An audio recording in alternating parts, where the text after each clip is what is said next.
Well, that looked a bit more like Manchester City. Suddenly, glimpses of what we're used to seeing from them. The new signings on form. They look like they're rejuvenated. And they beat a team who've been... Look, it wasn't a great performance from Newcastle, but a team who've been really good this season in Newcastle. Well, a lot of people predicted that Newcastle could go there and win the game. But no, Manchester City, I thought, were fantastic. They look like their old selves, comfortable.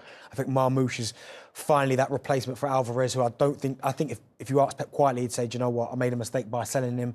But Marmoush came in, he looked really good. They played some free-flowing football. The scoreline could have been more as well. And he just feels like maybe Manchester City all of a sudden have got a big game coming up this week, in the Champions League. But it just looks like now, all of a sudden, they're slowly but surely getting back to their old selves. But for me, it's how they back it up again. Because we've seen it before in individual performances. I was there, and I know it was Ipswich. We were both there. That day against Ipswich, they looked sensational. I thought, they're back. Then the following week, they get beat again. I just think that performance against a team that we all perceive as a top-4 rival, the way they kind of dismantled them, I feel like, OK, Manchester City look like they're on the way back. Yeah, and even in the game against Real Madrid that they lost, so they're going over to the Bernabeu with a 1-goal deficit in that game. Even with that, there were glimpses in that performance as well. So if they can back up, as you said, if they can back up that big win against Newcastle with maybe even overturning that deficit in the Champions League, suddenly they go into the game against Liverpool at the weekend, and they're absolutely flying. Yeah, definitely. I think, I mean, not to sound cliche, but you don't become a bad team overnight. It's only last May they're winning the league and they're looking invincible. I think this Man City team, they've still got Pep Guardiola, they've still got the top manager, they've still got top players. As Benny said about Marmoush, what a great signing. I agree with about Alvarez, and I think Mahrez, allowing those types of players to go as well. Gondwan went, he's come back. And I think, Kevin De Bruyne has also been out for a number of games injured. And when you have those types of players out, Rodri's still out. It will have an effect on the team. But this Man City teams to have quality. And it'll be interesting, because you mentioned Jack Grealish earlier, but like those types of players that are at City, like Grealish is now out injured, interesting to see where his future lies. Because I don't think it lies at Manchester City. Doku as well. So there's a lot of like quality players, and I agree with you. Like against Real Madrid, Jude Bellingham scores that incredible goal for that game to be won. But I think we all expect Man City to be still up there, and they still are in the Premier League. They're losing all these games, but they're still in amongst it. They're not down where Manchester United and Tottenham are. They're still up in the Premier League. So I don't think you can ever write this Man City team off when they're firing on all cylinders. And Marmoush scoring a hat-trick in the first half, I mean, can't get much better than that. Yeah, a 14-minute hat-trick from him, which is just an incredible way to kind of announce yourself properly to the Manchester City fans. But I think you're right. This is a Manchester City side who... Pep Guardiola has said this, the players have said this, Phil Foden definitely said it. They didn't really know how to deal with this run of defeats. They don't have that in their psychological makeup because they don't have that experience, a lot of them. But what they do have psychological experience of is maintaining a winning run and building on momentum. And that's something that's an opportunity for them now. It's an opportunity. I don't think this is a... You're going to put a note of caution into this, aren't you? The grown-up in the room. Yeah. You know what you employed, Kelly. Yeah. Just don't talk about Man United. I think as far as City are concerned, they are a team in transition still. And actually, I loved Marmoush, but I thought Nico Gonzalez in midfield was outstanding. And I think he's going to be the reason that we're going to see a different City in the second half of the season. Because Pep Guardiola referred to him as a mini Rodri. He said he started to talk about him in relation to Rodri and then checked himself because Rodri's skill set is a level above any other defensive midfielder in the world. But Nico Gonzalez gives them that balance in midfield, that protection for the back four. They'd been overrun by every and any team before that. But Gonzalez is the reason why I would give them a chance going to Real Madrid. Kusanov as well looks a lot more composed in the matter of only a few weeks since being there.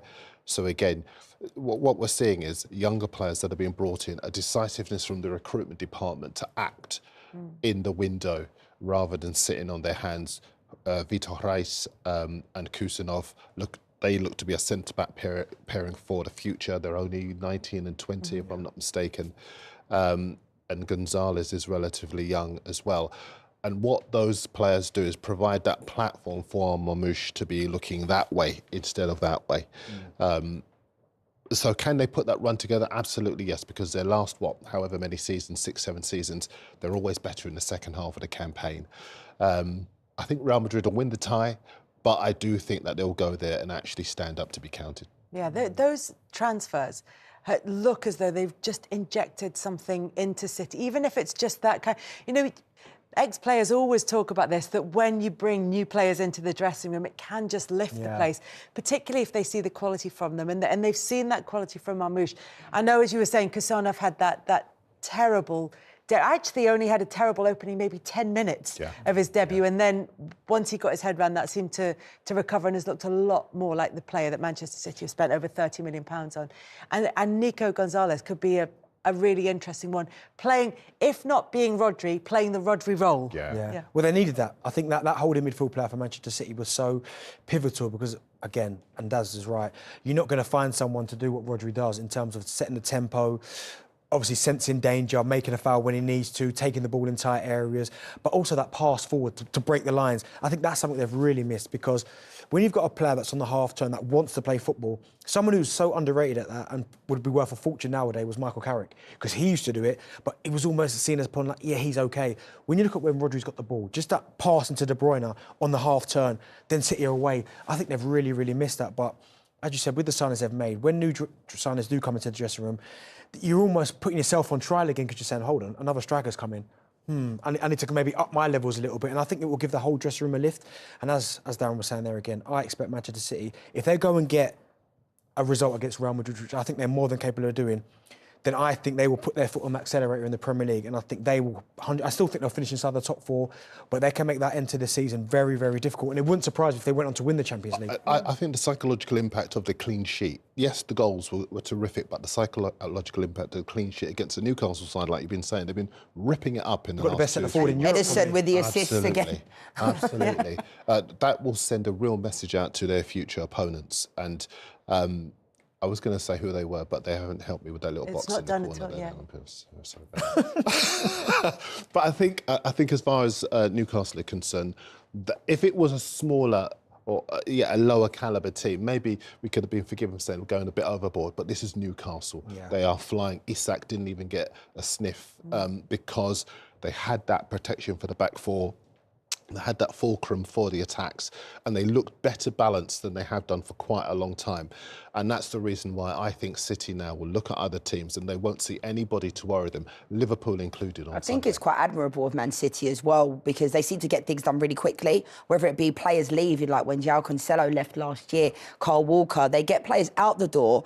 And these players they brought in, I wouldn't say everybody would be like, oh my God, they're household names, like individually, but they fit with what they're trying to do. And like you say, Darren, it goes back to recruitment. What do we need? What void do we need to be filled? And these are the players that will do it. And you've got to take your hat off to Man City for doing that, because that's what scouts are there for. That's what recruitment is there for. Do you know, you're bang on with, do you know, and this is, I don't mean to have another jab at Man United, but I'm going to. The news at the weekend was that the next thing to go at United could be the scouting network. And other clubs have done away with scouting networks in certain areas of the world as well. And that's going to hand an advantage. Because it's data-driven. Because they're handing over a lot to data. And Y-Scout and all of those things that people now, obviously in this digital era, but sometimes there's no substitute for the evidence of your own eyes. 100%. And Chica Beguerestan has had his eye on Gonzalez for years and tried to sign him previously and failed to do so.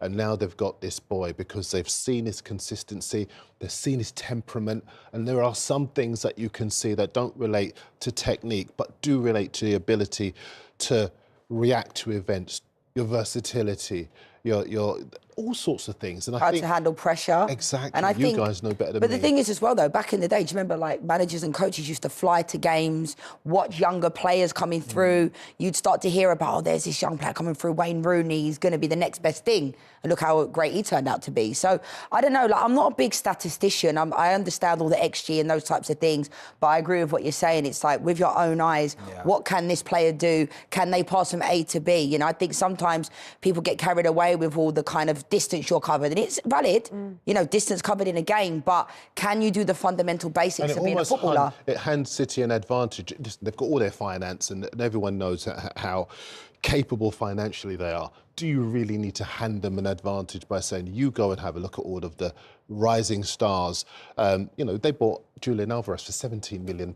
You know, Any club could have gone and signed him. So many clubs rejected the chance to sign Manuel Akanji. You know, he was there. He was like just 25 right there. I do think Pep's the pulling power, though, isn't he? I think to convince, if ever you needed a carrot there, or go, come and sign for Manchester City, the fact they've still got Pep in charge and he signed that new contract, I think if you're any kind of up-and-coming young player or someone who wants to improve in your game and you know he's the manager, I just think that's the draw in itself. Working with the manager like that day in, day out, I think that's probably the most important signing they made was him signing that new contract. Yeah, and that's what could keep Manchester City in.